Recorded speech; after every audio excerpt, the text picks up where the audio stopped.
Okay, we're live. Good evening, everyone. It's 9:30 in Delhi, where I'm sitting. My name is Sudeep Sen, and my co-host and friend Indran Amirthanayagam is in Washington, D.C. Indran. Welcome, Sudeep. Welcome all. It's a particular pleasure and thrill I have today because I'll be introducing a fellow, we say in Spanish, paisano, a countryman, a poet from and poets from my homeland, whose name is somewhat problematic. I like to think of it as Ceylon, which was the earlier name for the island. I also think of the name Ilam, and then the current name Sri Lanka. And I don't mean to politicize the evening with my initial remarks, but politics, of course, is part of the material of poetry and the community business, the community matters that we write about. I first met Ahilan in Jaffna in December of 2018. I had gone there thanks to him, and I introduced to his work through poet and translator Geetha Sukumaran. And I went to Jaffna to read my poems at the university where he teaches.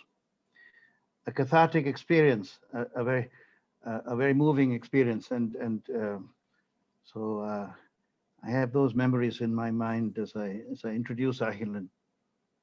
Packiyanathan Ahilan is a senior lecturer in art history at the University of Jaffna. And he's reading currently for his PhD at Jawaharlal Nehru University in New Delhi. He has published 3 poetry collections thus far: Pathun Kukusi Natkal, which translated as Bunker Days; Saramakavigal, translated as Elegies; and Amma, Mother. The latest was published in 2017. An English translation drawn from these poems, titled Then There Were No Witnesses, translated by Geetha Sukumaran, was published by Mowensi House in Canada in 2018. One of his forthcoming books, in a collaboration with Geetha, is a book of art and poetry called Tea, a concoction of dissonance. Tea, a concoction of dissonance. Tea, another emblematic metaphor and product of that island. He writes critical essays on poetry, art heritage, theater, the visual arts. His poetry, his reviews of poetry have appeared in various magazines and journals and newspapers. He is a living treasure, a pride for all poets and artists coming from the island. Let me welcome to you and to this particular virtual stage, Packiyanathan Ahilan. Go ahead, Ahilan. Thank you, Indran. My apologies. Ahilan will read in Tamil, and then our friend and poet, also Tamil, also from that island, but also British now, Shash Travett, has kindly agreed to read the translations done by Geetha in English following Ahilan's poem. So they'll go back and forth in Tamil and in English. Thank you, Shash. Go ahead, Ahilan. Thank you, Indran. So hello, everyone. Good morning, maybe good evening from Jaffna, the northern tip of Sri Lankan island. Thank you for this opportunity, poet and good friend Indran and Sudeep. Geetha, she is here with her own poems. Through her translation, she brought me beyond the language border of my mother tongue, Tamil. Thank you, Geetha. Shash, poet, translator, and editor from UK. She has generously agreed to read my poems in English along with me. Thank you. Without all these respectable people, my presence would not happen now in this virtual platform. Thank you all. So my first poem untitled love poem. So we are going to read first one of my earliest poem written in 1990s. So first I'm going to read in Tamil, then Shash is translating, or the Geetha's translation, Shash is going to read. தலைப்பிடப்படாத காதல் கவிதை. எவ்விதம் முடிந்தன அந்த நாட்கள். விரகமும் தாபமும் மூடிய மாலையும் முற்றிலா காத்திருப்பு தெருவும் எங்கனம் சென்று மறைந்தன. நெடுமூச்சுடலும் வெப்பமேறி கனன்ற 100 முத்தங்களும் எவ்விதம் உலர்ந்தன. அத்திசையிலும் இத்திசையிலுமாய் எவ்விதம் நடைபிரிந்தன பயணங்கள். இதயத்தை கீறும் மாறா வலி எங்கனம் காய்ந்து மறைந்து போனது. ஆயுளின் நடிச்சந்தி இருக்கிறேன். ஆண்டுகள் பல கழிந்து தோன்றுகிறாய். மறுபடி தோன்றி மறைகிறது அதே நெருப்பு.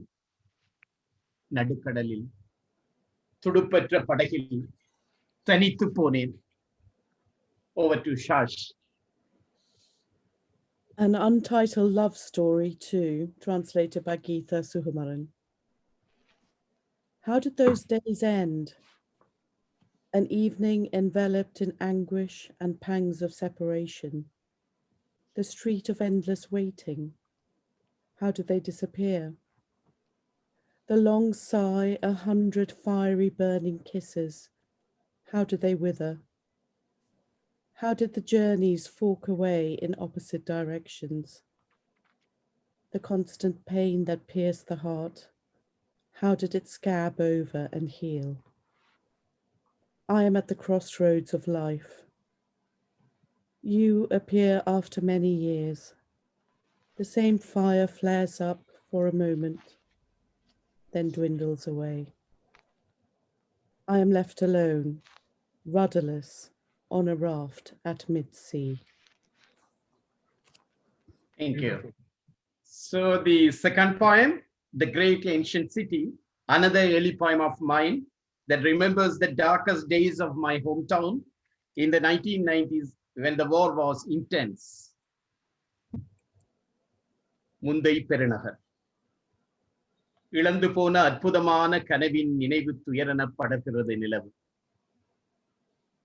The moon unfurls, memories of grief, a lost, wonderful dream. பகலில் புறாக்கள் பாடி சிறகடித்து பறந்த வெள்ளை கட்டடங்களுடைய முந்தை பெருநகர் இடிபாடுகளோடு குந்தியிருக்கிறது யுத்த வடுப்பட்டு. The ancient city, with white buildings on which doves croon during the day, fluttering their wings, now sits hunched amidst the ruins, wounded by war. பாசி படர்ந்த பழம் சுவர்களின் பூர்வ மாடங்களில் கர்வ நாட்களின் முன்னை சாயல் என்றும். A faint reminder of those proud days still lingers in the archaic alcove of the aged, moss-covered walls. பண்டையொரு ஞானி சித்தாடி திரிந்த அதன் அங்காடி தெருக்களில் சொல்லொன்னா இருளை இறக்கியது யார்? Who unloaded the unutterable darkness in the market streets where once a mystic wandered, performing miracles? Grief seeps into the strings of Padi. பாடியின் தந்திகளிலோ தோய்கிறது துக்கம்.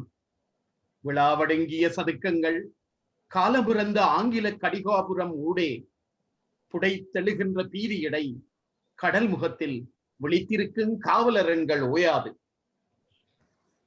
In the squares where festivals have ceased, time dead in the English clock tower amidst the swollen, rising fear. The watchtowers lying awake on the face of the sea do not rest. தானே தனக்கு சாட்சியாய் யாவற்றையும் பார்த்தபடிக்கு மாநகரோ மௌனத்தும். The large city, quiet, watching everything, its own witness. ஓங்கி இன்னும் இன்னும் முரசங்கள் முழங்கவும் சத்தியத்தின் சுவாலை நெருப்பு உள்ளேந்தி மாநகரோ மோனத்துள் அமரும். Loud the war drums pound and pound. The great city, seated in silence, holds within itself the flame of truth. Thank you.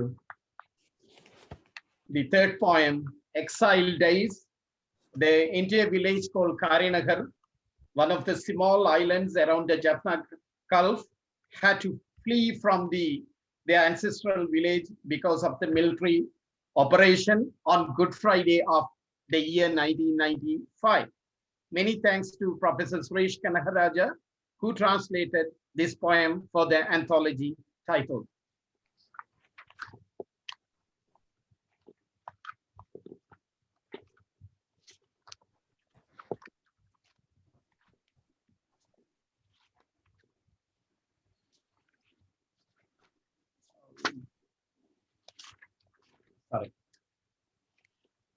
பெரிய வெள்ளி உன்னை சிலுவையில் அறைந்த நாள், அனல் காற்று கடலுக்கும் தரைக்குமாய் வீசிக்கொண்டிருந்தது. ஒன்றோ இரண்டோ கடற்காற்றைகள் நிர்மலமான வானில் பறந்தன. காற்று பனைமரங்களை உரசிய ஒலி விவரிக்க முடியாத பீதியை கிளப்பிற்று. அன்றைக்குத்தான் ஊரில் கடைசி நாள். கரைக்கு வந்தோம், அலை மட்டும் திரும்பி போயிற்று. சூரியன் கடலுள் வீழ்ந்த போது மண்டியிட்டு அழுதோம். ஒரு கரிய ஊளை எழுந்து இரவென ஆயிற்று. தொலைவில் மயான வெளியில் ஒற்றை பிணமென எரிந்து கொண்டிருந்தது எங்கள் ஊர். பெரிய வெள்ளி உன்னை சிலுவையில் அறைந்த நாள். Over to Shash. Exile Days. Good Friday, the day they crucified you. A hot wind blew between the shore and the sea. One or two sea crows flew in the immaculate sky.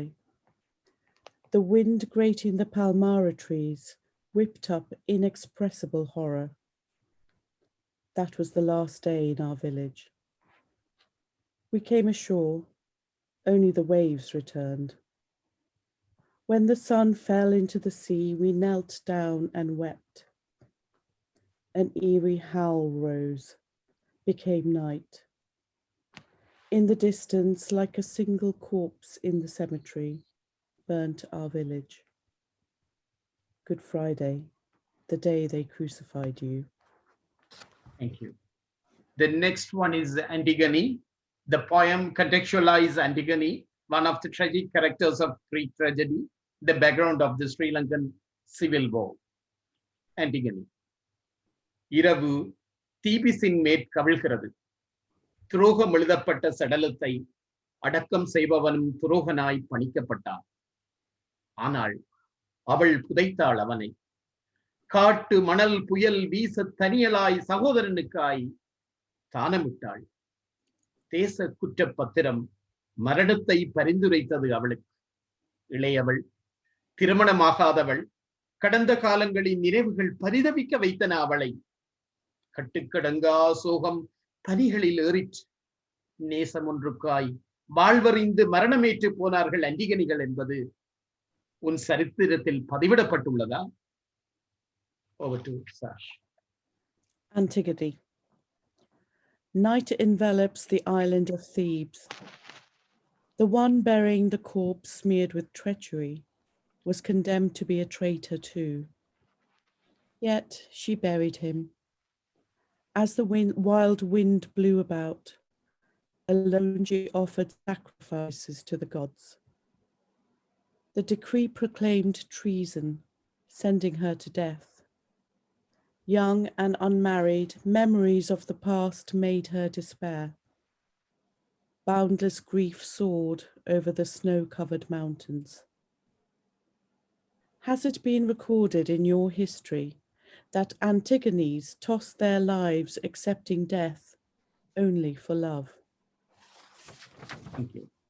The last one, the huge garment.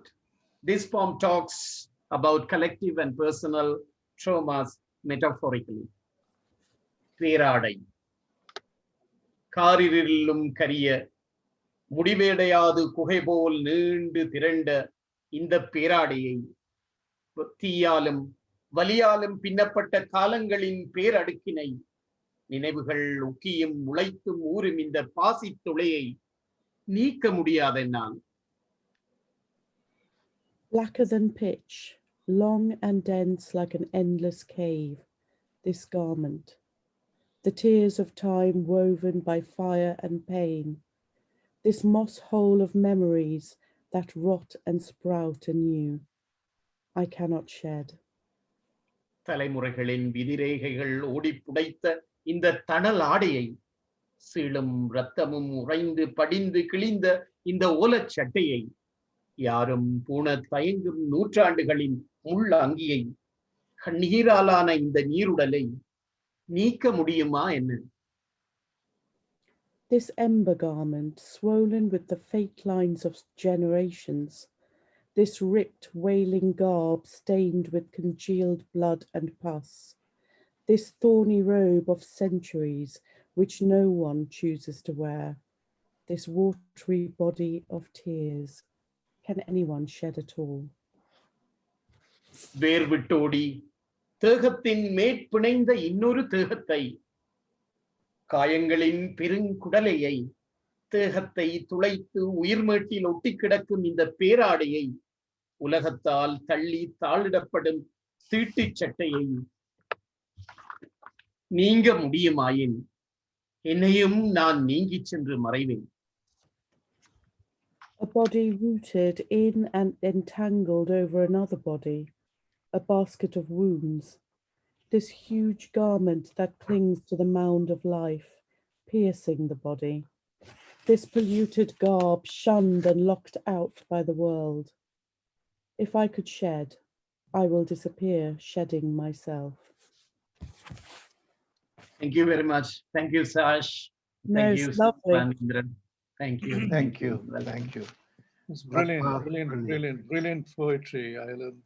What a treat. Thank you so much. I just sort of, there are bits of your language which I understand. And then there's Shash's beautifully British sort of white-doved cadence. And I was looking at Geetha's face, who was probably translated it somewhere in between. I'm just going to ask all three of you, where does, you've obviously written the poem in the original, and then Geetha, you've translated it. I just want all three of you to talk about the way the sound patterns have been transported and transcribed across different tongues. Ahilan, you can go first, perhaps. Yeah. So the process of translation. So continuously we had a chat about the translating the sound also. Sound in the sense, kind of mood or the sound of the what do you call? Not an exact word I found. So this is a thing. The basic thing is we are trying to keep the sound thing, Tamil and English, relatively. That we try. Sometimes Geetha put one word. Sometimes I ask her, why don't you try to take another word or instead of this word, because of the tonality. So that is there.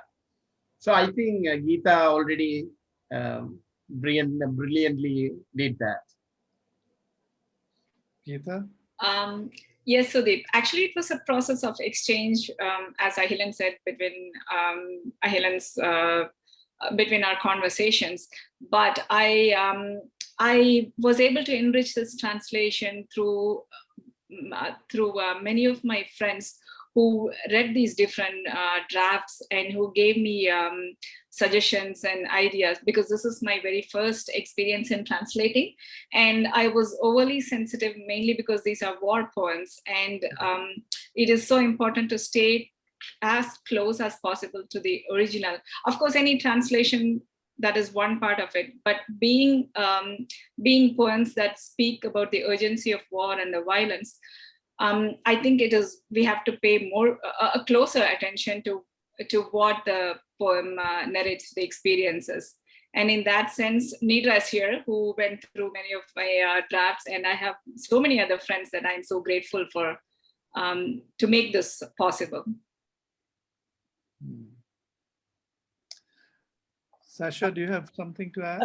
I think the thing that struck me was that Ahilan's reading and the way I read it was completely different. And I think that is the difference between the two language systems and the way poetry operates in the two languages. Because Tamil is so much more of an oratorial sort of a poetic scene, whereas English isn't now. It used to be, but not anymore. Interestingly, I didn't stick with the line breaks that Geetha had put in. So my reading was much more sort of run-on lines rather than end-stop lines, which is another feature of Tamil poetry. So, which Geetha and I are actually translating somebody else at the moment together, and this is something we talk about all the time. How to, it's where your ear is tuned to. I think my ear is tuned to English poetry much more than Tamil, and Geetha's Tamil. And when we come together, it's just wonderful because we're sort of creating something new, marrying the two systems of poetry, really. So it's good fun. Yeah, no, I'm glad you actually brought that up because it reminds me of Ahilan. I don't know whether you remember the great poet A.K. Ramanujan, his poetry of war and love. You know, there's a whole book of war poetry and love Poems poetry. of love and poems of war. Yeah. Yes, yes. And how, because the English translations fly the peace flag tonally. You know, it's the whiteness, the softness, but actually you're talking about very, very horrific things. And I just think because it's coming through the filter of peace and softness, that your poems become even more powerful, at least to me and to my ear. So thank you so, so much. Indran perhaps has a question or two. Yeah, but we can come back to it. A very powerful, moving reading. You know, I had the privilege too of reading those translations as they were being made by Geetha and commenting on them, along with these many friends. And you know, we are a community that builds a translation and makes it finer, refined, and the notion of the importance of this book, I would like to stress for the English reader. Then there were no witnesses, which of course there were many witnesses, and their stories are still need to be accounted for and redress made for what they saw and suffered, and that process is going on today, and in the Human Rights Council and in Geneva, in the meeting, and how can the international community and how can the world help Sri Lanka come to some kind of reckoning and settlement. And these poems, I think, are part of that that conversation, you know, and they're they're necessary poems, urgent poems, and very grateful that they are now available in this language, in English. Ahilan, there is something very special about hearing you read from Jaffna, you know, which is has such a symbolic and emotional weight for Tamils all over the world. And to hear you read from your home and to know that you are a conserver of history, of Tamil history, a preserver, you know, in your work with the arts. And you know, we think about the tragedies of the war and the burning of the Jaffna Public Library. And I remember when I visited you in Jaffna, going to see the rebuilt public library. Of course, the precious solar leaf collections are gone, burnt in 1981. But work of your cultural preservation work and work of others, along with your poetry, you see. So the poet is not only writing poems in this case, but the poet is also working in the community, trying to retrieve histories.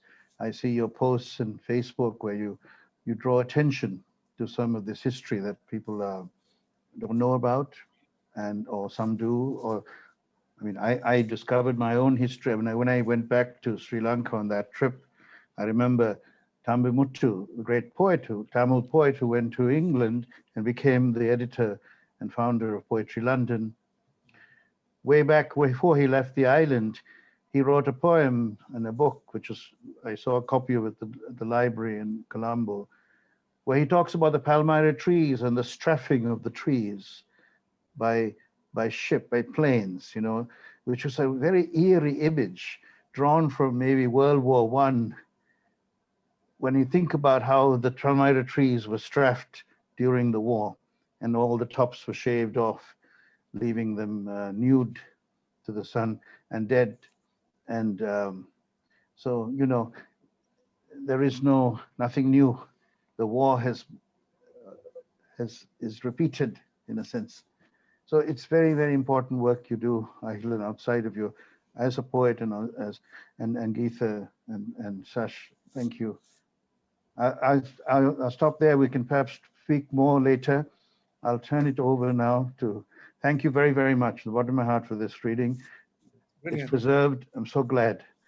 It's a historical document already. And now we'll move on to Sudeep. Will you introduce Jane?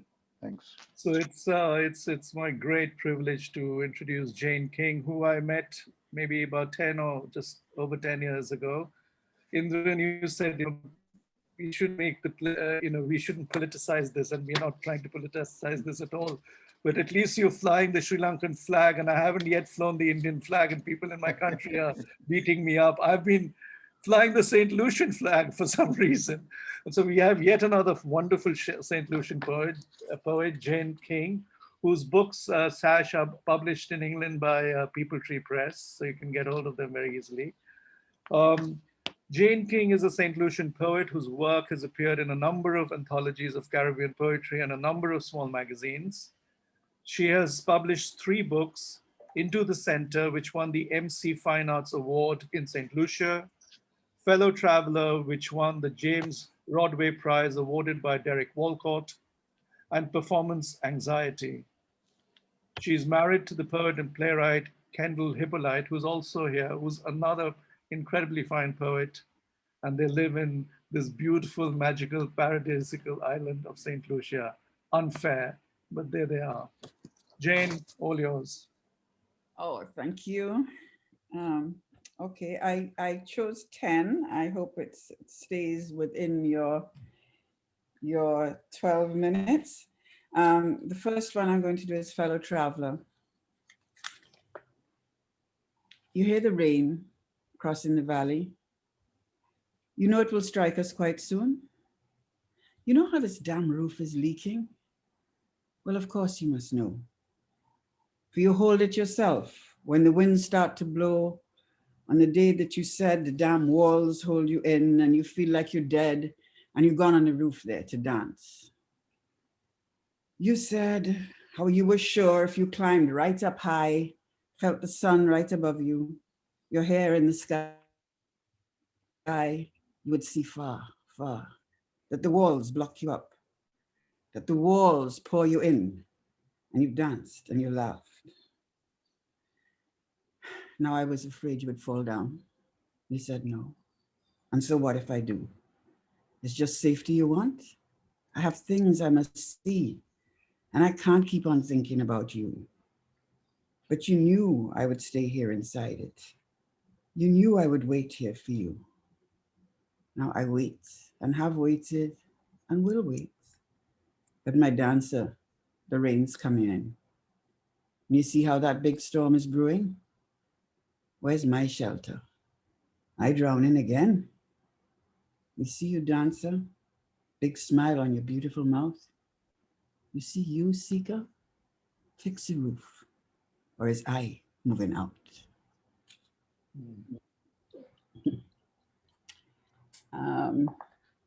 This is Manchineel. The sapodilla trees for sitting in. The mangoes and suet, however sour. But pretty Manchineel's bright leaves burn and tiny corrosive green apples kill. Don't ever touch the Manchineel.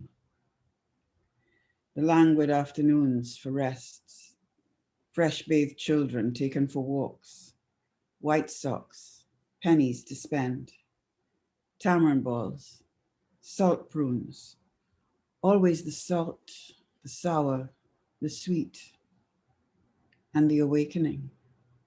To know the apple that she gave to him was real, was Manchineal.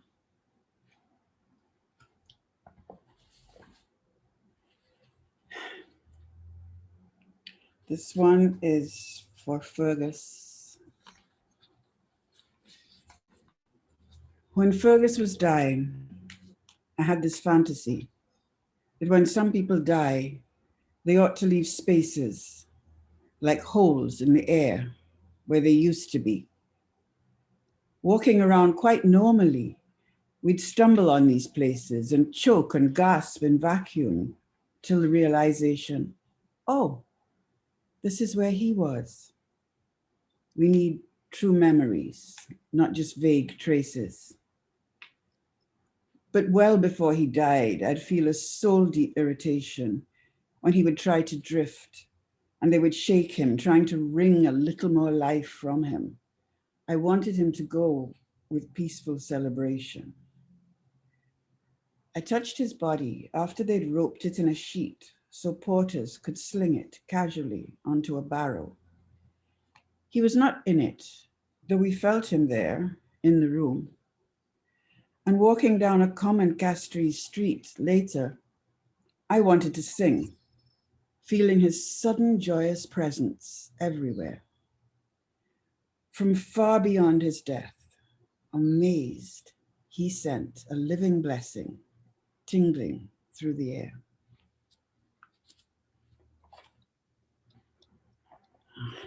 Thank you. This is one called Letter from Me. Today, I prowled out, frozen-toed through falling snow, alien to me. It powders down and covers ground and trees that smell of incense relentlessly. I go back to my empty room that smells of cigarettes. Smoke comforts me. The outside world is whitening. Haven't seen you for a week. Do you miss me? I saw 3 Black people walking in Saratoga Springs, but they didn't see me. I was so glad to see them, but too pale for them to notice, not Black enough to see. I've never, anywhere in the world, walked into a room of folk who looked like me. If I did, they'd all speak Spanish and they couldn't speak to me. I need to hear your voice. I'm starting to talk New York, losing identity. I turn on lamps in this dark space to make islands of light. It's you I want to see. Having no race is not a problem if you're inside a family. What really helps is the oasis 2 can make out of 1 bed. Now I am so thirsty. I cannot find this island. I cannot find this island loveliest in drought.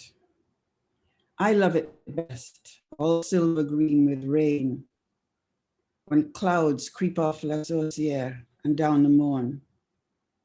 Right now, it is a wasteland, creaking in drought. We live merely by willing it. Our sins have found us out.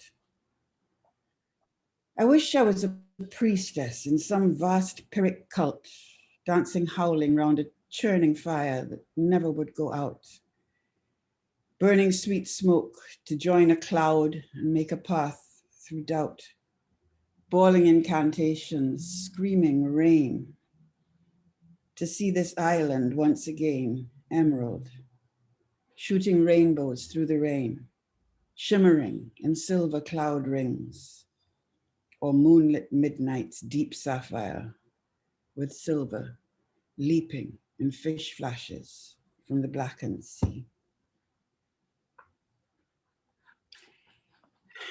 And this one is called, thank you, Sudeep. This one is called Stepmother. To you, who always left the butter out, your sandwiches behind, mouth prints on the milk jug, who purloined all my hoarded from cold climate stockings to wear as pixie nightcaps tied in top knots, who wore my Reeboks to all-night beach parties without asking and put them back soaking wet, who swore until you were 20 that wicked witches ate the walnuts or anything else expensive that I was trying to save for a special occasion, who constantly lost bank books, passports, exam certificates, and said the wicked witches took them too. I hope you know who loves you. Okay, and the last four I'm going to do, they're short, they're new. I'm so pleased to be writing again, guys. You have no idea. So 4 little new ones, and they're all in forms. I'm doing exercises, okay? So this one is a triolet for all my moody men. I know y'all think I'm soft and can be turned, but take your moody self and walk away. Remember, some things harden when they're burned. I know y'all think I'm soft and can be turned. I'm sorry that all now you haven't learned, because fuck off is all I want to say. I know y'all think I'm soft and can be turned, but take your moody self and walk away. And this one is for a son from another mom. Driving to the airport for your 4th year at university. Been on this road a long time. I think I see you quite clearly. A landmark sparks a memory, a story spilt. Your origin story always leaks like this. My picture of your life's a patchwork quilt. There's no sequence, just some bursts of snaps. I know I tried my best to intervene when I could see you really needed help. But every tiny horror sparks my guilt. I never really knew how bad it was. Rounding a bend, vertiginous feelings tilt. And this is a villanelle for my son, Daniel, who's on here somewhere, but I can't see him right now. A villanelle for Daniel. I knew that love was always laced with dread, but never felt it stronger or more clearly until the day you curled up in my head. They brought you in, you little moppy head. I realized I had to love you dearly. I knew that love was always laced with dread. I knelt with terror at your baby bed, almost convinced you would stop breathing queerly. That was the day you curled up in my head. The mean and bitter things my mother said taught me how frightening love is very early. I always knew that love was laced with dread. Can I love anyone enough? I pled. And then I had to face it very clearly upon the day you curled up in my head. I loved you more than life itself. I bled because my joy was just to love you, really. I knew that love was always laced with dread. And then you came and curled up in my head. Thank you. Bravo, bravo, bravo. And this last one is called Ace of Spades. I think it's self-explanatory, but you can ask me questions if you want to. Ace of Spades. The others worked outside me.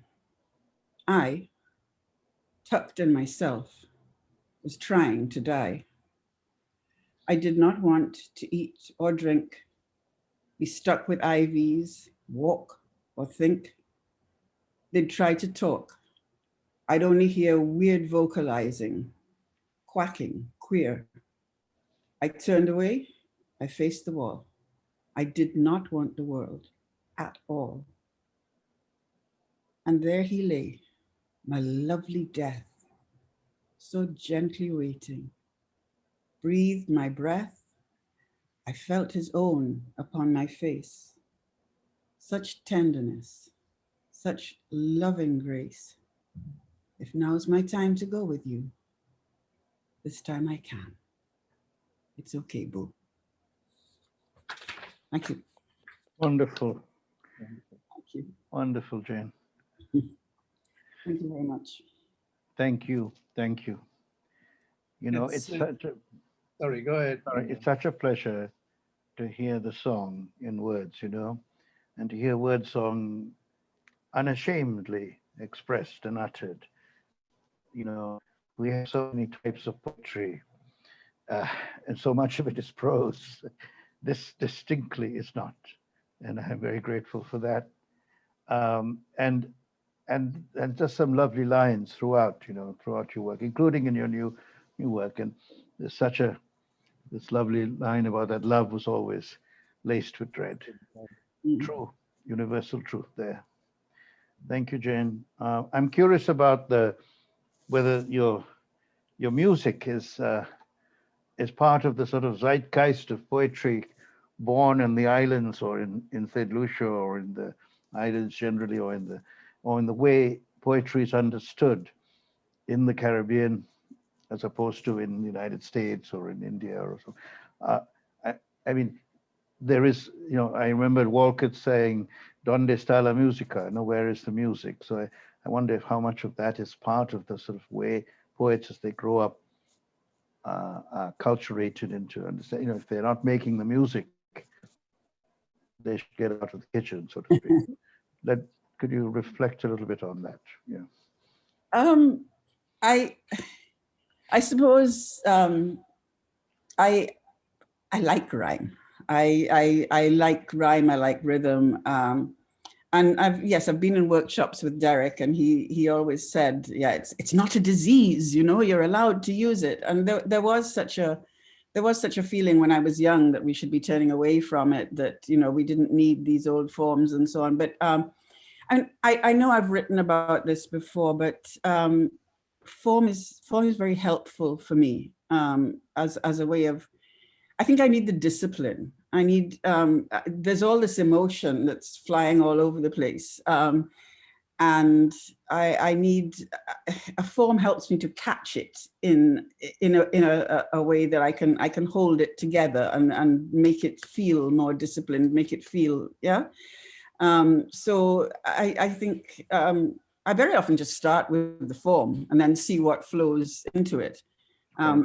But yeah, I have a sense of emotion as being kind of like water, and you can catch it, you know, you can catch it in so many different things. You could catch it in a plastic bottle, or you could catch it in an ordinary old tumbler, or you could catch it in a very fancy, when you're really lucky, you'll catch it in a huge fountain, and there'll be patterns going all over the place that can change all the time. But yeah, to me, that's what the form and the rhyme and the rhythm are about.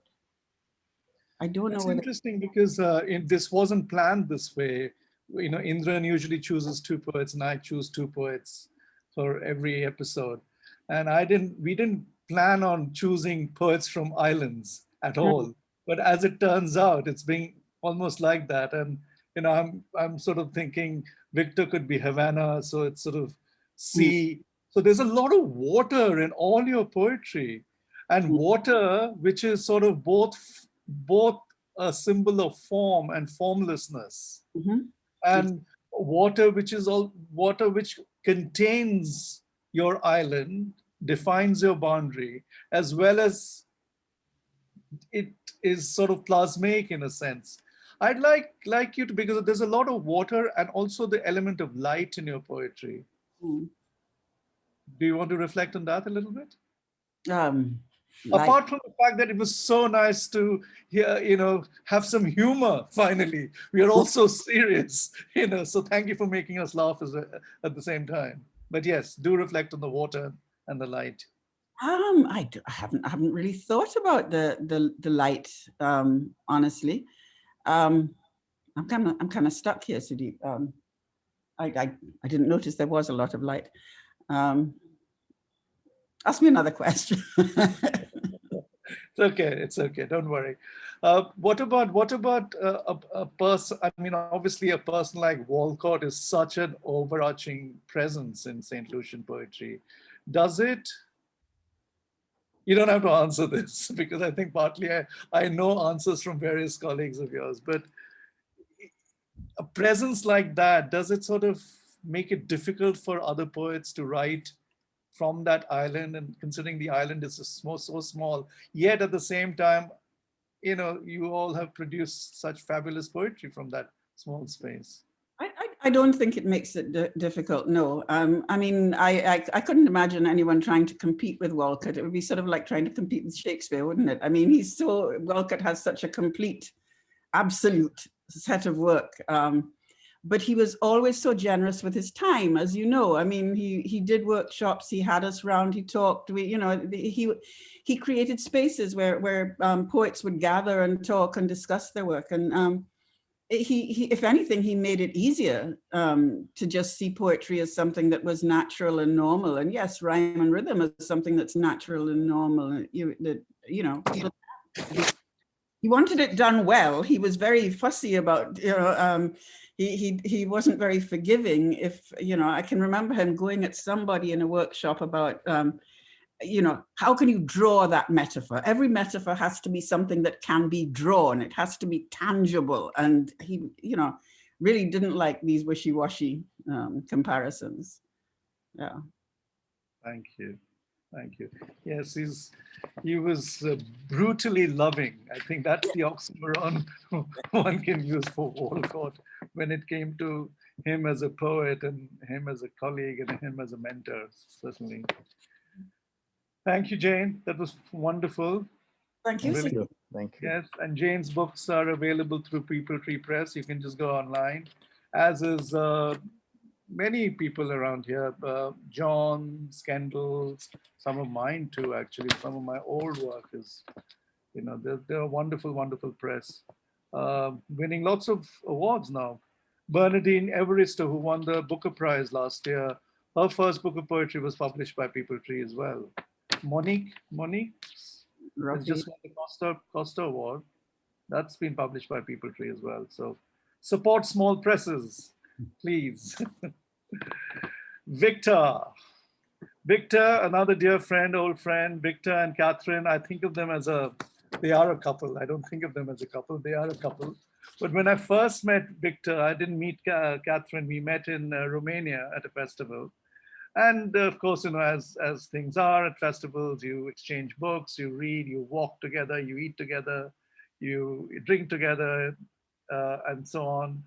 And he whispered somewhere along the line, I think day 3 of the festival, clearly we got along really well. He whispered, he says, Sudeep, I'm the luckiest poet in the world. I said, why? He says, I've got the best translator in-house, my wife. So Katherine will be reading Victor's poems, and Katherine is also Victor's translator. Let me just formally read out Victor's bio. Victor Rodriguez Nuñez, born in Havana, Cuba, is a poet, journalist, literary critic, translator, and scholar. He has published 50 books of poetry throughout Americas, Europe, and Asia, and his work has long been the recipient of major awards in the Spanish-speaking world, most recently Spain's coveted Louis Poetry Prize. One of Cuba's most outstanding contemporary writers, he divides his time between Gambia, Ohio, where he's a professor of Spanish at Kenyon College, and Havana. Victor, welcome. Thank you, Sudeep. Thank you, Indran, for the invitation to be part of this wonderful space. And thank you all for for being here with us. You know? I will read. I have been 25 years of my life in the United States, but I keep writing in Spanish, and I think I never will write in English. And I will my reading will be. I choose some poems from my book Despegue, and Despegue. I said I always write from Cuba. You know, that's the place that is my perspective is setting in Cuba. But I don't write all the time about Cuba. But these poems are about Cuba and basically my identity that is split right now between two very, very different countries, even though they are so close, United States and Cuba. I will read my poems. Not, I don't like too much give long explanation of poems, like American poets do all the time. Okay. Santa María. Sin media luz donde caerse muerto, tirado en esta playa como el cangrejo que no tuvo suerte y el niño perdonó, compadeces a la piedra que te guiña un ojo, su fresca militancia, y la bicicleta cargada de caracoles te cruza entre las muelas. La arena en las cesuras hace que las claves no estén en tiempo. El mundo es una guira pintada como quiera para la discreción de los turistas. Nadie te contó antes lo que se aprende si sales del agua. So I want to say a quick thanks to everyone as well. It's a delight to be here with all of you from so many different places and hearing different languages. It's, as Don said at the beginning, it's so important, particularly for Americans, to be hearing different languages. So these poems belong to Victor's book called Despegue, which in English translates to departure. They are his impressions of Cuba, but also of the US. And I'm going to be reading actually from a book that came out in India in 2019, which is an anthology of Victor's work. So this, the book Despegue, Departure, is not separately translated into English. This is part of an anthology. Santa Maria. No half light to drop dead under, sprawled on this beach, like the crab, luckless and forgiven by the child.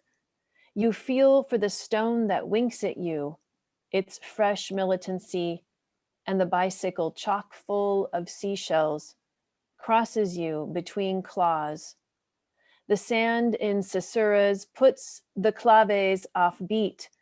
The world is a weirdo, painted any which way at the discretion of the tourists. Nobody told you before what you learn if you leave the water. Malecón. El ruso con arpón y la santera pisan fuerte sobre la savia de Flamboyán.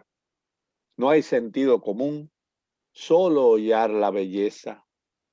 Él ensartará su cubera de oro coleando en el agua enjabonada. Ella se casará con su turista encantado con la simetría de los pechos.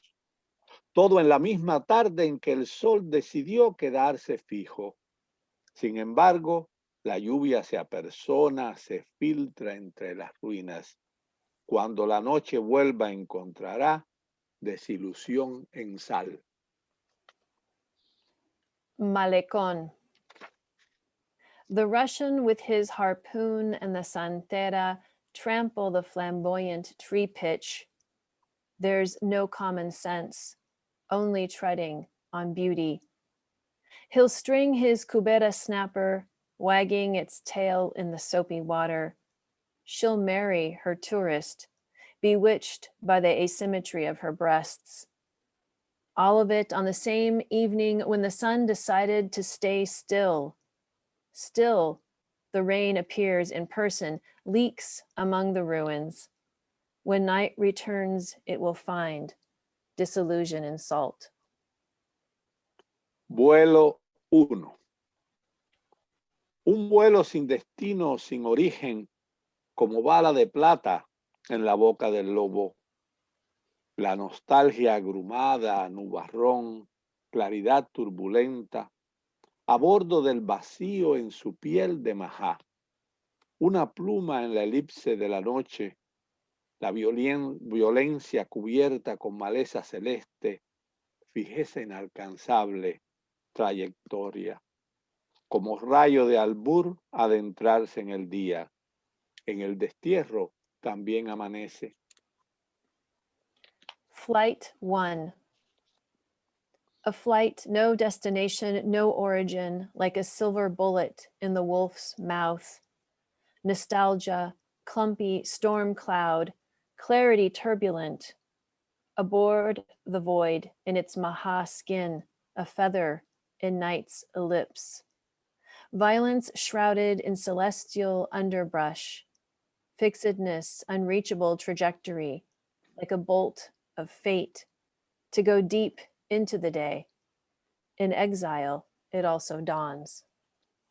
Vuelo 10. No basta con la huella, se precisa el error, bracear fuera de cámara. No esperes que el miedo te dé una mano, requeridos la altura, remontar turbulencias, no creer más en ti, estar atento cada instante, toda una noche en claro. Hincar una familia vertical al encanto del sitio. Esto, como el amor, no se hace solo, aunque el después sea ausente como el antes. Eres raíz con miedo, deseo y algo más. Flight 10. Not enough the trace, error pinpointed, paddle away from the chamber. Don't wait for fear to lend you a hand. Required altitude, soar above turbulences. Stop believing in you, be alert. Every instant an entire night white. Drive a vertical family into the charm of the place. This, like love, isn't made alone. Though the after's gone like the before, you are fearful root, desire, and something more. Ohio River Valley. Ya viene el horizonte, puedo escuchar su luz que tropieza con todo y me deja la piel con sabor a jengibre. Ya se deja empuñar la seta materna del río Ohio, sus fábricas de noche electoral, sus almacenes de desasosiego. Ya las casas en mí como remaches sobre el fuselaje de un avión en el iris de un tornado.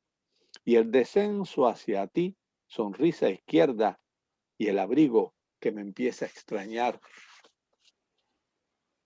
Ohio River Valley. Now comes the horizon, I can hear its light trip on everything. It leaves my skin with a taste of ginger. Now letting itself be gripped, the Ohio River's maternal Z, its election night factories, its anxiety warehouses, now the homes in me, like rivets on the fuselage of a plane in the iris of a tornado. And the descent toward you, leftist smile, and the winter coat beginning to miss me. 27 Mallard Point. De súbito en tu casa que ya no reconoces ni te reconoce, peor aún, aunque has dejado fibras de ADN en todas sus aristas y has cargado contigo varios cielos, algún fondo de mar. Ya ves, no te será dado volver a orillas de este lago imaginado, se olvidará tu lengua, se dirán cosas con letras inútiles. No te quites esa sombra arrugada ni la mirada zurda. Aquí también eres un extranjero. 27 Mallard Point. Suddenly at the home you no longer recognize, and worse still doesn't recognize you, though you've left DNA fibers on all its edges, and you've lugged with you various skies, some sea bottoms. Now you know, no return for you. At the shores of this imagined lake, your language will be forgotten, things with useless letters uttered. Don't shake off that wrinkled shadow or the leftist gaze. Here, you're a stranger too. Puerto 1. Un corazón discorde. No crees en el sistema donde tienes hogar. Nunca te dio un hogar el sistema en que crees. Arreas tu ganado tropical por un maizal helado y reclinas la cabeza traslúcida ante los vapores de un majarete. Nadie te echó, nadie te pidió que te quedaras. Cuando te fuiste, cuando regresaste, no cayeron en cuenta. Todos más desahogados que después. No lates por nostalgia, sino porque el ingenio demolido acaba de silbar no sé qué hora. Port 1. A heart out of tune. You don't believe in the system where you have a home. The system you believe in never gave you one. You rustle your tropical cattle through a frozen cornfield. Lean back your translucent head before the steaming dish of majarete. Nobody kicked you out. Nobody asked you to stay. When you left, when you came back, they didn't notice. Everyone's less cramped than after. You don't beat from nostalgia, but because the sugar mill torn down just whistled, I don't know which hour. Puerto 9. Una sábana con un agujero. ¿Qué hacer con lo que falta? En su centro deben cantar los gallos. Nada se despereza, ni la chica ojerosa descarnada en el sueño por un tigre. Se robaron nieve las urracas y el paisaje se ha quedado en los huesos. Día rebanado en el filo de otro horizonte. Noche en que rompe a hervir la manzanilla. Con los nudillos cuentas sin alefas. Simbólico algodón lavado a mano, donde nada se lee. Port 9. A bedsheet with a hole. What to do with what's missing? In its middle, the roosters ought to crow. Nothing stretches out. Not even the puffy-eyed girl, flesh torn away in the dream by a tiger. The ravens stole the snow, and the landscapes lingered in its bones. Day slit on the cutting edge of another horizon. Night where chamomile comes to a boil. With your knuckles, you count sinalefas, symbolic cotton washed by hand, where nothing is red. Campanario 158. Ante todo, raspar todo lo que se ve. La patria está en las claves, el gallo de ciudad que despabila el tráfico. Y después dar piqueta en las partes húmedas, alardosas. La patria es tierra firme sostenida por raíces de mangle. En su sed de color, la realidad absorbe lo que el ciego le procura con las cerdas de equino. Puede ser un islote, una mujer y aprietas un sueño. Es requerida la segunda mano. 158 Campanario Street. First and foremost, to scrape away everything you see. The homelands in the claves, the city rooster waking up traffic, and later to pickaxe obnoxious digits in damp parts, the homeland's solid ground held up by mangrove roots. In its thirst for color, reality soaks up what the blind man gets for it with equine bristles. It can be an islet, a woman, and if you pressure, a dream. You always need a second coat of paint. Oh, thank you, Kate. This is the last poem, Paseo del Prado. Este país se nos fue de los pies y tomó otro camino con su densa rutina que ni una rumba puede alebrestar. Mulatas legendarias abanican la espera, maduras de calor, y chinos hacen colas sonrientes a las puertas de nada. País de reggaetón, doble moneda, estridencia ideológica, donde lo único decente es el sol. País alzado en ruinas triangulares, sin aire en la escalera, que ya no queda aquí, ni regresa contigo. Paseo del Prado. This country's gotten out of foot. It took another way with its dense routine. Not even a rumba could upset. Legendary mulatas fanning their weight ripe with heat, and chinos in line smile at the doors of nothing. Country of reggaeton, dual currency, ideological stridency, where the only thing decent is the sun. Country resolute in triangular ruins, breathless on the stairs, no longer here or returning with you. Thank you. Bravo, brilliant, as always. Really, I must say, every time I hear your poetry, Victor, through Katherine, of course, in English, just the sort of whiplash quality of your phraseology and the tightness of imagery, just astounding.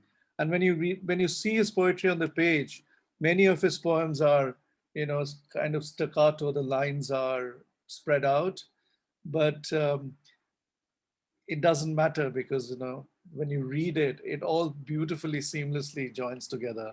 I want to ask you this because I think it's a very interesting. Thank you. Thank you so much. Welcome.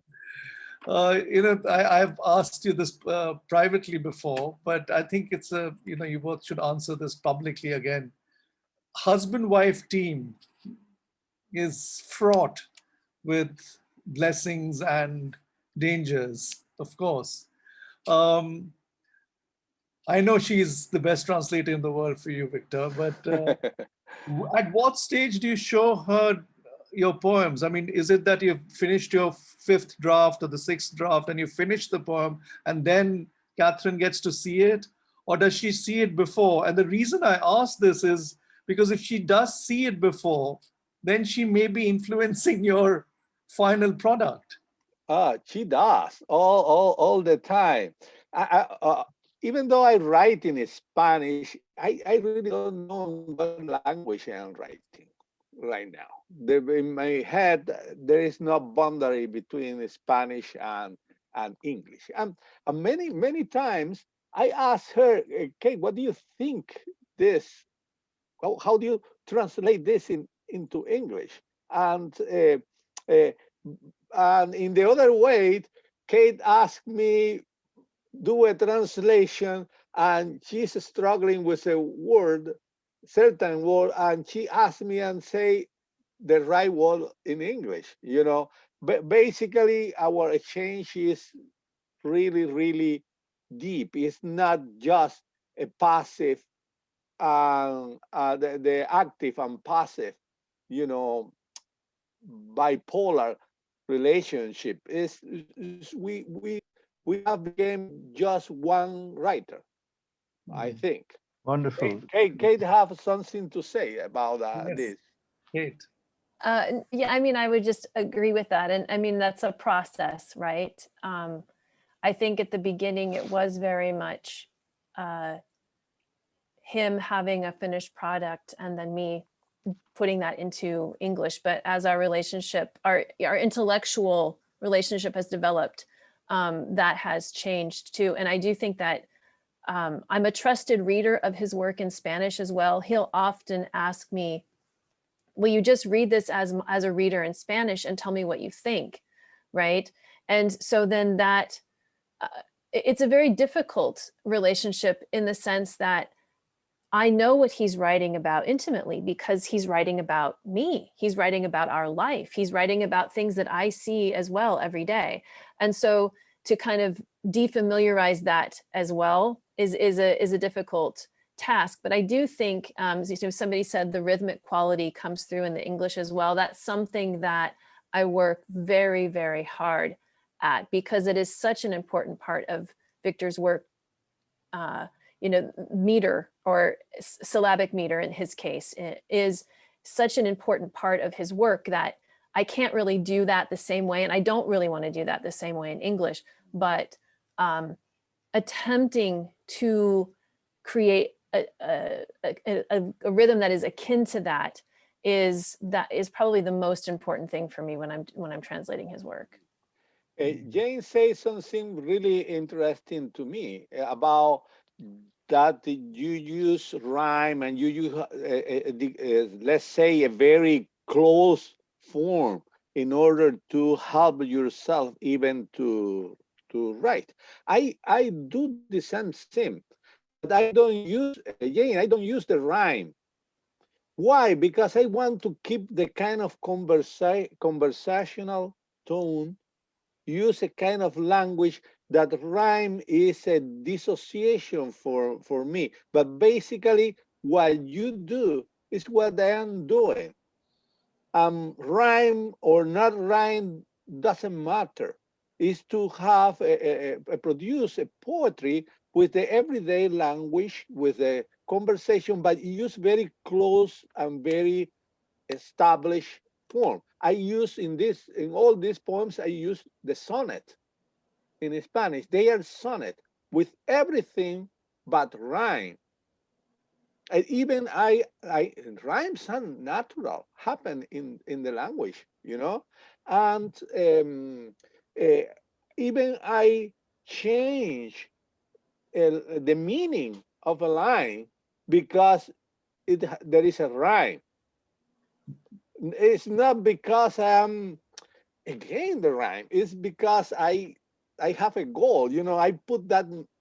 I am trying to follow my own rules and not breaking my own rules. But that have been, instead of being a repressive situation, for me, it's a liberating situation. The two of you are not talking about dissimilar things. You are talking about the same thing. Rhyme in this case, to me, as it seems, is really an idea. It's a philosophy. It's not an end-stopped concept, because if it's end-stopped, then it becomes problematic. But if it's Hopkinesque, which they use sort of rhymes in the middle of the line, then it becomes much, much more elastic and much more freer, except that you're still being very strict with language. So both of you, both Jane and you, are actually doing the same thing, but coming from different ways. And of course, Ahilan is not very dissimilar because from what I see in the translation, I mean, my God, the three of you so far, Geetha, you've got a real battle ahead of you. I mean, such wonderfully tight poets, But Katherine and Victor, this is a wonderful kind Thank of, you, thank you, Thank you very much. Thank you so much. We have, Indran has a question. in interest of time, but I still want to ask one very quick question to you, Victor. When you say the only decent thing is the sun, I hear that in that poem, you're talking about Cuba, you're talking about the Cuba you're witnessing, or you've gone back to see, or can you talk a little bit about your relationship to Cuba in exile, these 25 years, and how Cuba continues to influence or not influence your writing? Well, what I have tried to do is keep distance from the officials, the Cuban, let's say, official writers and the dissident writers. For me, both of them are in the same place. I want to be independent. and I want to write whatever I think is right. I did not try to be neutral. I think that both are wrong. And I try to keep my own thinking about what is going on in Cuba and put the good things and the bad things that the revolution produced and what is going on, and keep my own judgment. That have been, Indran, have been painful because I have to work alone. I didn't have any support from Cuban state. I didn't have any support for the dissidents and the establishment of Cuban literature outside United States. But being alone and being in my own, that have been, I don't have any regret about that. You know, Cubans tend to complain all the time or lament of the situation. I am not a victim of anything. I am not a victim of the Cuban government. I'm not a victim of American government. I don't want. I want to be just myself. And you are, and we're grateful for Thank you for asking me that question. Yeah. No, it's on my mind, and I hear it in that line and in that poem. Thank you so much. Muchísimas gracias, Victor.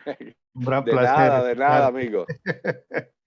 Yeah, Catherine, gracias. Thank you to all. I think we're going to end out the evening, the afternoon, the morning, con un broche de oro, as we say in Spanish, a ring of gold. We're going to hear now from Geetha Sukumaran. Geetha is a poet and a translator, as we know. She translates both into Tamil and into English and vice versa. So it's a particular talent she has. She has published 2 books written in Tamil, Tharkolaiku Barakum Panituli, which is her translation of Sylvia Plath's poems. It was published in 2013. And then her own poems in Otrai Bakadail Enchum Nampikai, and that was published in 2014. As you know, her translation of Ahilan's poetry, which I do hope you look for as well as hers, Then There Were No Witnesses, was published by Movency House in Toronto in 2018. She has been the recipient of the Sparrow R. Thiagarajan Award for her poetry in Tamil. Congratulations, and well, a great honor that.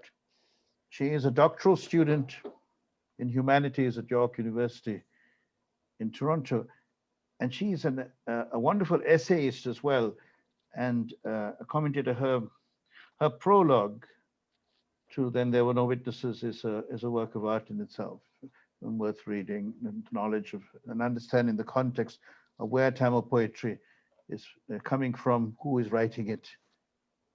And I'm very excited to know about the collaboration with Shash, Travett, and what will come of that. And I have not been privy to the name of the poet you're translating, so you'll have to tell me in private or announce it at some point. Looking forward to that very much. And all the best to all of you. And without further preamble, I leave you with Geetha Sukumaran, who will read in Tamil and in English. Go ahead, Geetha. Welcome. Hello, everyone.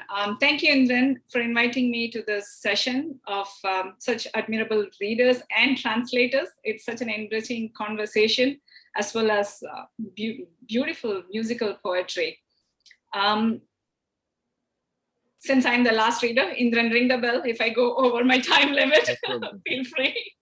So the poems I'm reading today, except a couple, all of them are my translations. I'm not sure if I could call them translation if you write it in the original language and then to write it again in English. Not sure if translation is the appropriate word. India, as you know, is known for silk saris embellished with so much gold, and there are so many varieties. Among them is the Kanjipuram silk sari, which is such an essential part of Tamil culture. Amma's sari. வீட்டை விற்க முடிவு செய்த பின் பலரும் வந்தனர். வீட்டை பார்க்க எனவும், கிணற்று நீரை சுவைக்கவும், வீட்டின் சுற்றுப்புறத்தை பார்க்கவும் என பலமுறை வந்த பின் வந்தவர்களில் ஒருவர் அம்மாவின் தோழியானார். After the decision was made to sell the house, many came to see it. The woman who visited several times to see the house, taste the well water, then again to know the neighborhood. She became Amma's tea time friend. வீட்டை கிரயம் செய்யும் முன் காஞ்சிபுரம் சென்று மிளகாய் பழ நிறத்தில் கருநீல இரட்டை வரி ஜரிகை கரையிட்ட புடவை வாங்கினர் அம்மாவும் தோழியும். Before the registration, Amma and her friend went to Kanjipuram and bought 2 silk saris, the color of ripe chilies, with a deep blue border and 2 lines of gold motifs. Under the shadow of the temple towers, after immersing in the many shades of ripe chilies, that moment the sari was bought is encapsulated in Amma's eyes in blue in the photograph. விற்றுவிட்ட வீட்டின் முன்புறம் பாலாறு நிரம்பும் தொட்டியில் மீந்திருக்கும் நீரில் குளித்த 6 சிட்டுக்குருவி சிறகுகளில் படிந்த ஈரம் மிளகாய் பழ காஞ்சிப்பட்டின் மடிப்புகளில் இன்னும் உறையாமல் இருக்கிறது. இந்த பனி குவியலில் எனது புடவைகளுக்கு இடையில் அம்மாவின் நினைவாக. I reminisce on the feathers of the 6 sparrows that bathed in the puddle of the Palaru water tank in the front of the house, now sold. Their dampness remains unfrozen amid this heaped snow in the folds of the ripe chili sari stored in Amma's memory alongside my saris. We are all arrested by our times and couldn't escape this poem on lockdown. Stay home. Stay home. Under the roof of dreams, between the walls of loud noises, home could be a memory that exists before migration. அல்லது அந்த நினைவுகளில் வசிப்போருக்கு அனுப்பும் செல்வம் நிறைந்து தோன்றும் மாய கூடாரமாக இருக்கலாம். Or it could be the magical tent in which the money sent to those living in the memories appears. Or it could be this place which sells love and zest sealed in plastic bags, or a temporary metal sheet that identifies life. ஊர், நகரம், இடப்பெயர்வு, வீடு, village, city, migration, home. From behind the glass windows, several pairs of eyes delight in the view of words and meanings, jumbling and trickling in the rainwater, mixed with the pristine colors of unpolluted flowers and melting on the empty streets. In India, there are many temples for village goddesses. These temples are built for women who have undergone extensive suffering due to social justice. They pass into popular imagination as local or village goddesses after their death. Pen silaigal, female statues. A star from the sky came down to the earth. Near the waterfall in the woods, cattle were grazing. 4 young bulls, a mother and father. The youngest of them saw the fallen star, eagerly picked it up, and nodding its head, asked its mother for permission to keep it. The star started to live with them. The father said, "This is our family's pride. It should be within the house, out of anyone's sight." Coming down to the earth was the star's last journey. The young bulls each earmarked the days to become its stockade. Stripped of freedom, the doleful star plotted to go out alone someday. A chance presented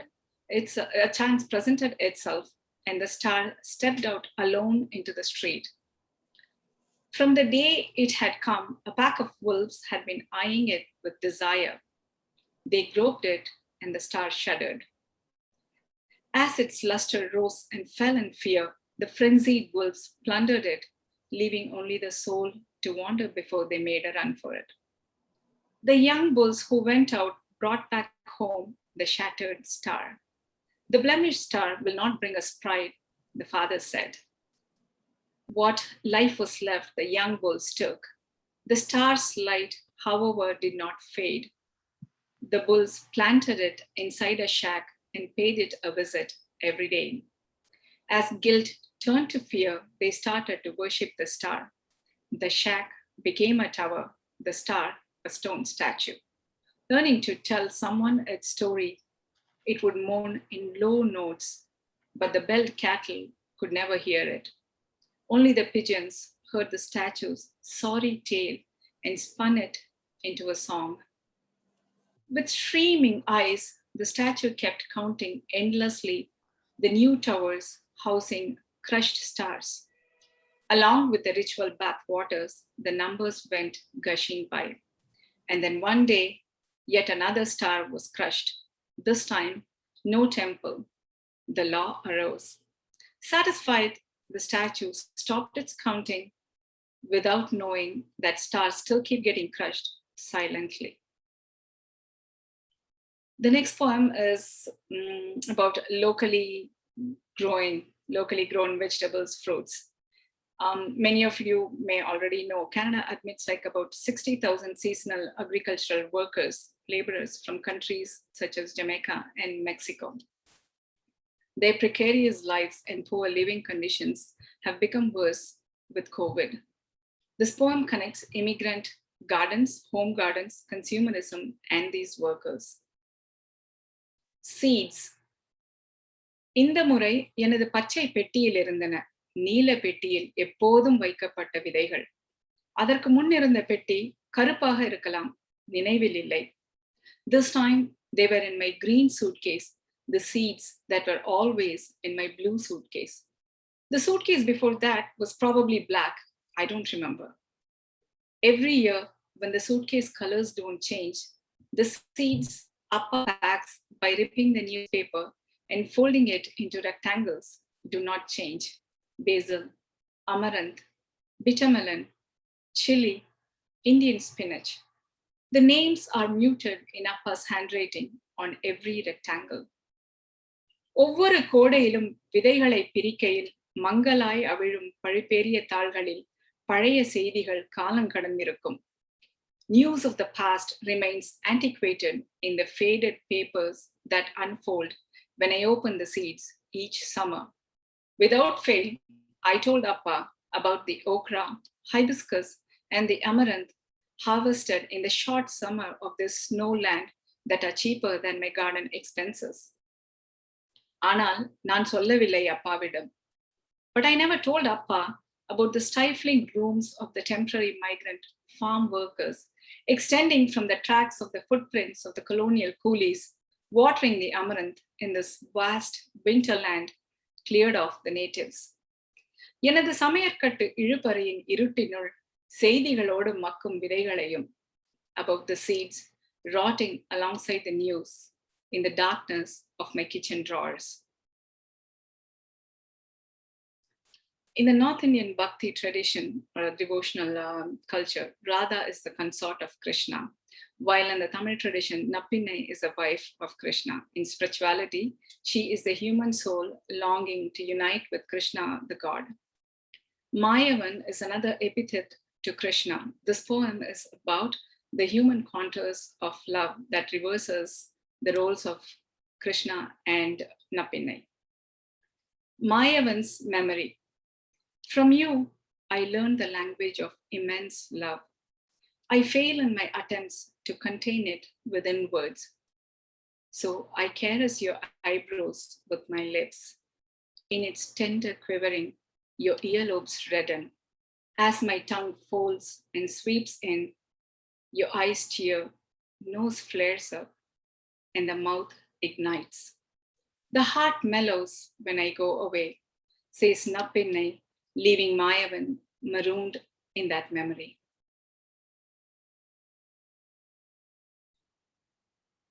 The last one.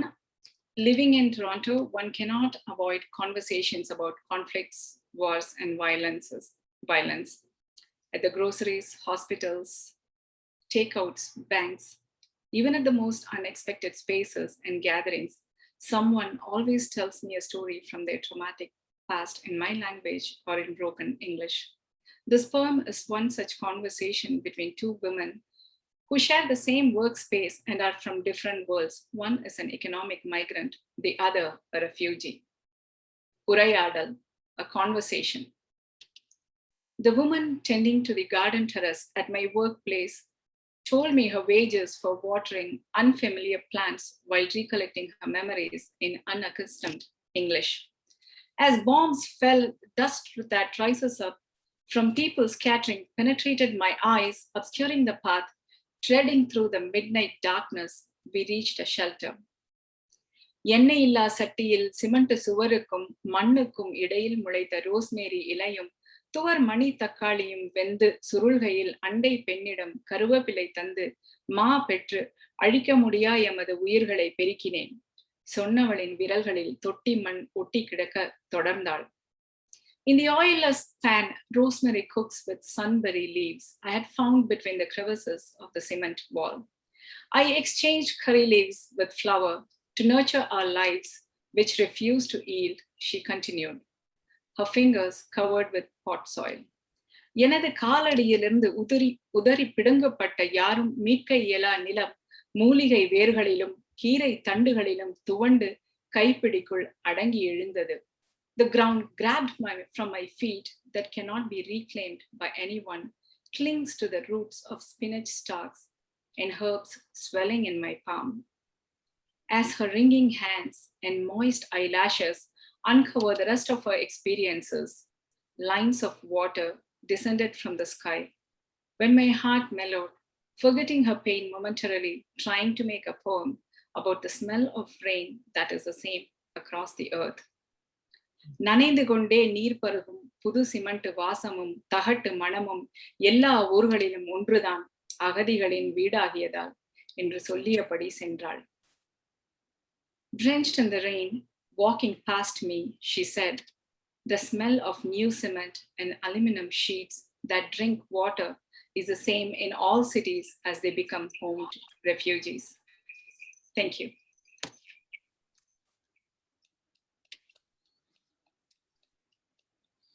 Thank you so much, Geetha.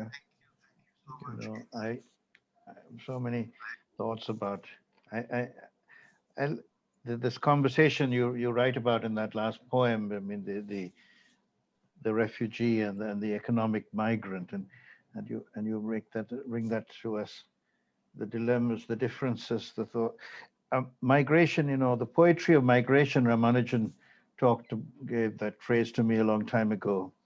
And I guess you are also writing the poetry of migration and in this city of migrants in Toronto.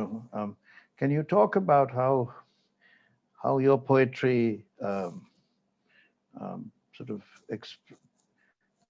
how migration is a subject of your poems, and also is there a kind of aesthetics of the poetry of migration? Is there a way of speaking the poem in English that is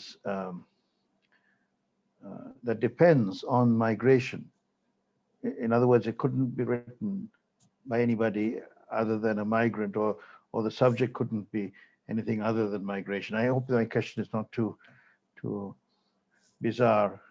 Let me know if you'd like to take a respond to that, Geetha. Thank you. To begin with, my very first volume was not so much about migration. It was still memory of life in India, and it was more about women characters, mythical, historical characters that I wrote about, that I reinterpreted in many ways. And then I realized after writing for a few years, not that I'm writing voraciously or anything like that, but as I continue, I realize this theme of migration, it's not just related to me, it is all the people that you come in contact with and their experiences, all that are interwoven, as well as the memories of the country you left, the life you left, that is still part of you. And I think it's this process of creating recreating identities in new places accordingly that keeps shifting, and that informs poetry. And it is so true for all immigrants, I think, for all immigrant poems. Geetha, I really, really enjoyed your poetry very, very much. I mean, there's such strong imagery and both very domestic and very, very pointedly anchored in the tradition we come from. I was wondering, because some of the myths you were referring to and some of the background material is familiar to me. So I was getting the sort of extra nuances much more easily, I suspect. When you're doing that, when you're using myth, what is your strategy? I mean, do you actually footnote it, or do you actually use the myth in a way that is sort of subtly explained within the body of the poem? I try to use it subtly explained within the body of the poem, but sometimes there are notes that I would think is helpful. But I also think that to keep the notes limited, because a lot of these characters, once you put it on Wikipedia, anybody can read it. So it is at some level, I do think readers who are looking at this poetry would also be interested in knowing these characters on its own, like through their extra readings that they would want to do. And it's kind of an effort from the readers as well. Yes, yes. Yeah, just as much when we read French poetry or German poetry, we have to make the same effort, isn't it? Yeah. Yes. Yeah. Thank you. It's just stunning, stunning, beautiful work. Looking forward to seeing it in print. Thank you. I would invite others to pose To join in. questions to Geetha, to join in. And then would anyone like to open their mic and pose a question to Geetha or to one of the other poets this morning, to Ahilan, to Victor, and to Jane, and to their translators.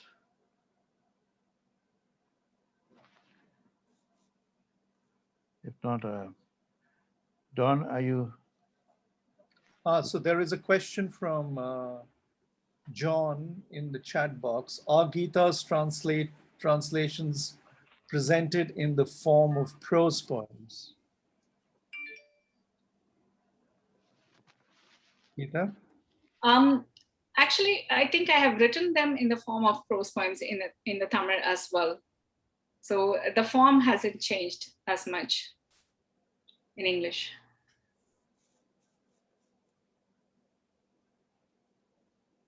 Yeah. It's actually parallelly, it's very, because I'm also not controlling, but certainly active on the chat box to see what people put. And you can almost tell the sensibility of different people when you see the comments they're putting. Not just comments. I think Nedra, for instance, just picks out these beautiful lines from the various poets. Indran does that too very, very well. Anybody else has questions for? The other poets can ask each other as well. Don't have to be very formal. It's a salon. It's meant to be very intimate. I have a question for Victor and Katherine.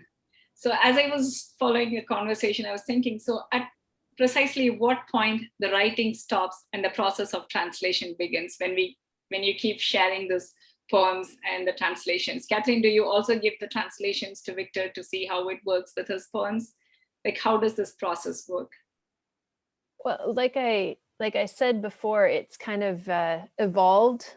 We've been a couple now for almost, over 20 years, almost 25 years. So he was really the first poet that I translated in any way as a graduate student. A long time ago. And so he's kind of been, I've been able to cut my teeth, to say translator teeth on Victor's work. So at the beginning, it was very much a process that you would do with a normal, a normal kind of poet translator relationship. He would give me his book. I would then translate it. We would have sessions of questions and answers. And then I would, it's not so much more that way though.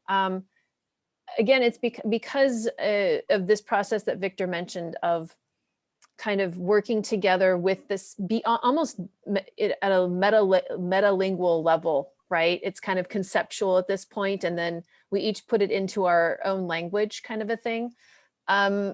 We do, of course, if I have a question for him and I'm like, what do you mean by this? Or what's the best way to do this?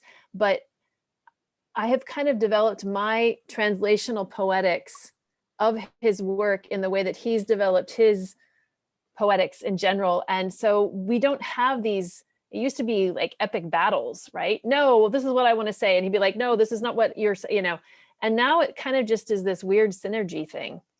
I don't know what your view is of that, Vic, but I feel like it's kind of just, I know how it works and you know how it works. Well, translation is, from my point of view, is part of my creative process too.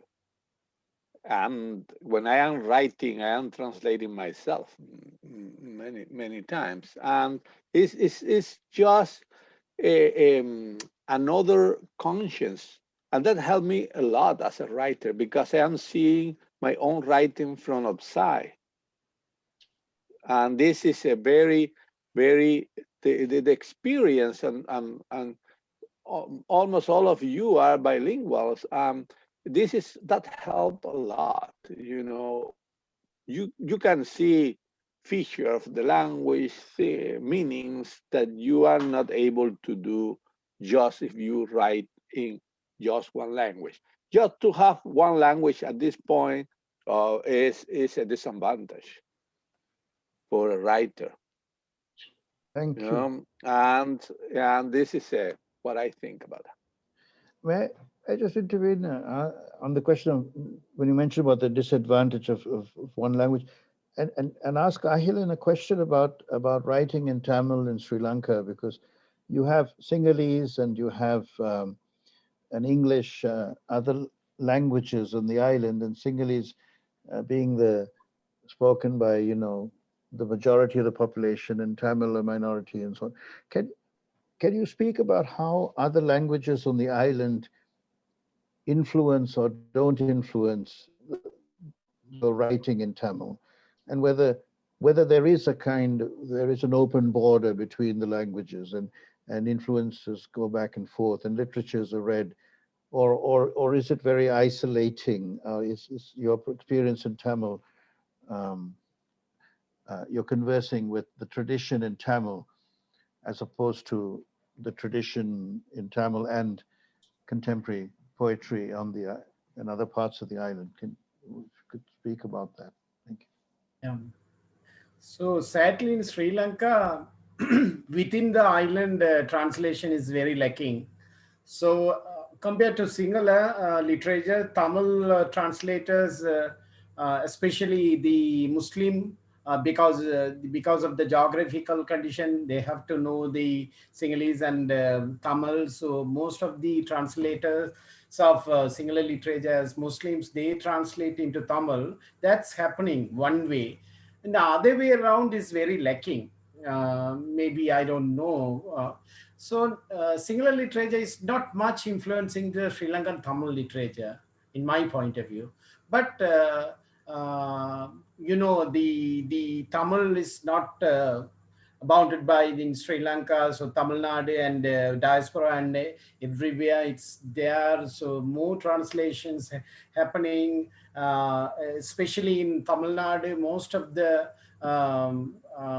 what you call the dominant or famous or authentic writing in other languages translated into Tamil, that influencing. So the global lingual influencing is there on Tamil, but within the island we have lacking the back and forth things. Yeah. Right. This whole idea of authenticity is kind of problematic, because certainly in India, for the longest time, if you even wrote in English, in general, you had the sort of other people oppressively telling you that you're writing in a foreign tongue for the longest time. However, of course, things have changed very much because English I consider as an Indian language because I learned it from my grandparents and my parents and so on. And in a larger country, Indran, what you're talking about, whether each language is influencing each other, what tends to happen in a slightly larger country, say, such as India, it's the linguistic family which is sort of influencing each other. So say languages like Urdu, Hindi, um, Farsi, Arabic to an extent, if you really push the borders far, will have a lot more synergy because of the history of the linguistic tenors and music. Similarly, the South Indian languages, I suspect, and the languages from the East. And then these zones are like bubbles. And these bubbles then interact in a very different way, I think, which is, I think, the pleasure and beauty of language, really. I mean, when you think of the English language dictionary, every edition is fatter. Yeah. Because English has the beauty of absorbing languages and words and phrases from so many different languages, So I think it's the only place, I think, in this kind of terrible world where democracy is actually working in terms of sort of acquiring other traditions and holding hands in some senses. I very much like that idea of the bubble, and I'm thinking, what is the migrant bubble? Like, let's say in Toronto or in York or wherever we are, there are these migrant populations and languages passing back and forth. Anyway, it's a fascinating subject. But you're talking about the migrant bubble in India with the lockdown, early days of the lockdown earlier last year. The bubble was like a caterpillar, which was a moving bubble. There were migrants moving from city to cities, walking thousands and thousands of miles, unprotected by the government. So it's a strange kind of thing. So the bubble is not only just in the shape of a silo, but it's also a moving kind of bubble, which people in power do not want to, well, let's leave it at that. But wow, it's been 2 hours, which means the session's gone really well. Fantastic. I mean, thank you guys for such rich, wonderful, wonderful, erudite, deeply felt. I think, to me, the best poetry is when the head and the heart matches. I'm sorry, nothing else works, because if you don't have music, it ain't gonna happen. If you don't have the content, it's not gonna happen. And all 4 of you, salute. Fantastic. Thank you. Let me add my deepest thanks and gratitude for your agreeing to read in this series. It's an honor to us and an honor to all readers and listeners everywhere. And I hope. And I'd like Don to come in at the end too, because Sure. what Don is also doing at the what he's doing, because he's extremely well networked into the US scene, and these capsules, these YouTube capsules, are now being sent to over 50 or 60 MFA programs and students. Because what he was saying there was, there are many reading series that happen where people just come and read, but this intimate kind of synergy and interaction and talking about poetics is missing, because he anchors a lot of them. Yeah. Don, would you like to come in? Okay, go ahead, Don. I had not finished, but I wanted to just add one thing before we go to Don. Each of you who read today, please consider, recording one of your poems and sending it to me to post on the YouTube channel, the Poetry channel, one of these channels that Sudeep was just referring to, and to just keep give the opportunity for listeners to spend time with your poems individually. And let's go to Don. Yes, go ahead, Don. Tell us about this diffusion and the spreading of the word, which you are doing in many different places. Go ahead. Well, let me just say a couple of things. One is I can tell you from personal experience that having one language is definitely a disadvantage. I also wanted to thank Katherine for echoing what I said at the beginning much more clearly than I did, and more compactly too. And it's such a privilege to have a part in this. My part is technical. Anyone can do it. Indran and Sudeep are. Anyway, I'm spreading it as best I can, as far as I can. I have a growing email list, which goes to many MFA programs, primarily in the United States, because that's where I know people. But if you have contact with people in university programs, I would just include, I mean, it becomes spam if it's too extensive, but I include a notice to people. Just send me a note if you want to be removed. So if you have an email address for someone in a university program, I think these readings would probably be of significant interest in many kinds of classrooms. I think you all have my email address because you all registered. Thank you so much, everyone. And one other thing I just wanted to say, Sudeep's publishing one of my pieces. It's called Cassandra, Daughter of Troy. And it deals with this myth in somewhat the way that Geetha said she was trying to do, which is to make it self-contained. The big problem is people actually think that they know the myth. And then they get really tense about, oh my God, like, I have to go do my homework or I'm not going to understand this one. I don't know. I mean, I included an epigraph in mine. Forget what you've heard. We knew her, to try to get people off that. Anyway, thank you so much, everyone. Before we all shut up, I just want to say one thing very quickly. Just point out a question in the chat from Nidra, who I think is a wonderful translator as well. And I would love her question to be addressed if we have a couple of minutes. She says, for the translators, how do you deal with regional differences in languages when you translate? There's often a mainstream understanding of Tamil or Spanish, for example. When you bring in regional specificities, they help enrich the language. But do you encounter resistance to that, or is there a hierarchy that you encounter? I mean, would you have an observation on hierarchies? For example, in Spanish, Victor and Katherine, whether the Spanish spoken in Madrid, does it have a greater pull, let's say, than the Spanish spoken in Havana or the Spanish spoken in San Juan? That's actually a very good question, Indran, and I thank you for asking it. I'll just give you, first of all, to start, I'll just give you a brief example. Spanish, so films from Latin America that are then distributed to Spain are dubbed into Spain Spanish. That's the level of hierarchy we are talking about here.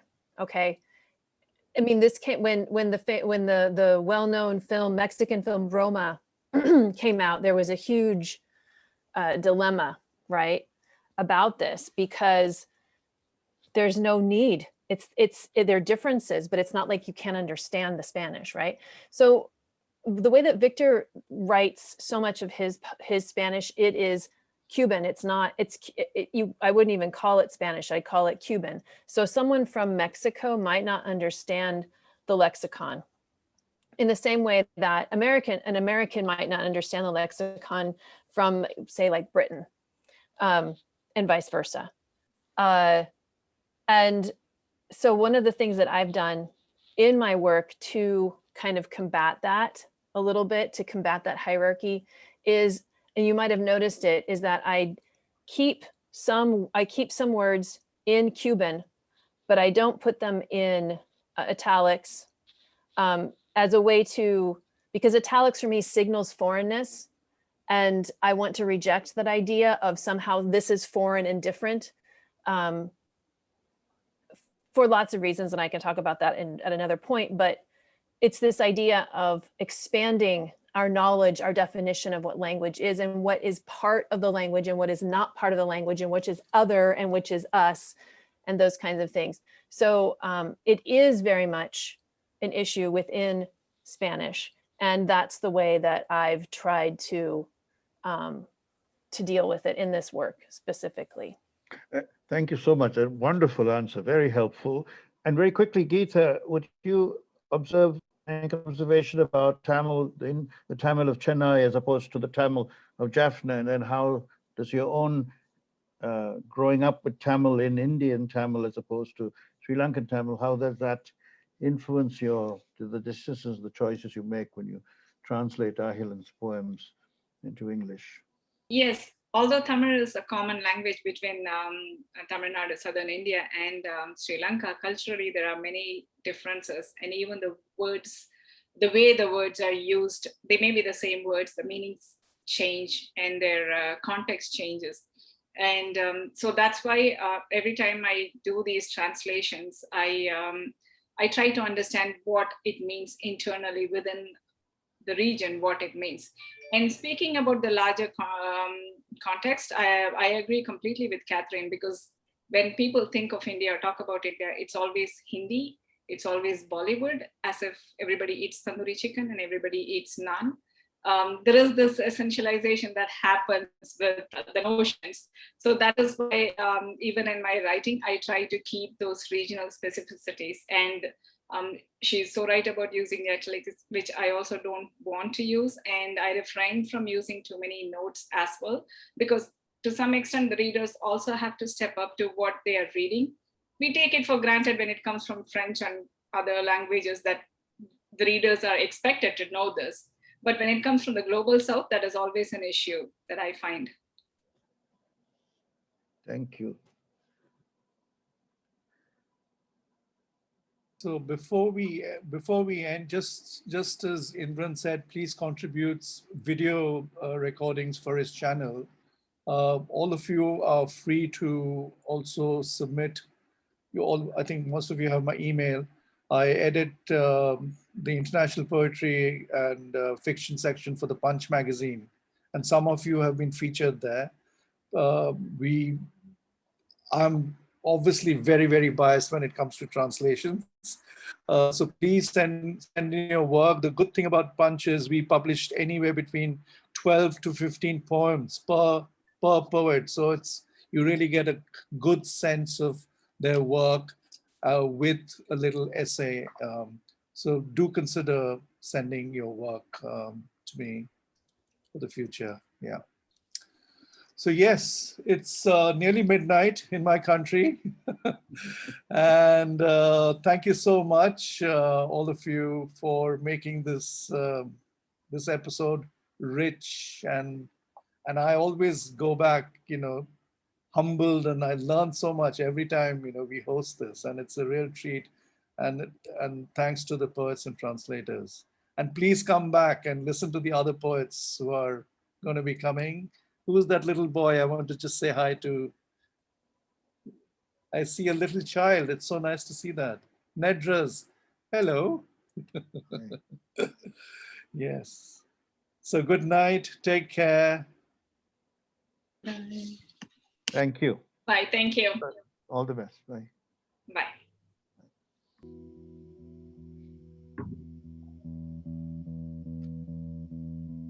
Bye, Ahilan. Thank you.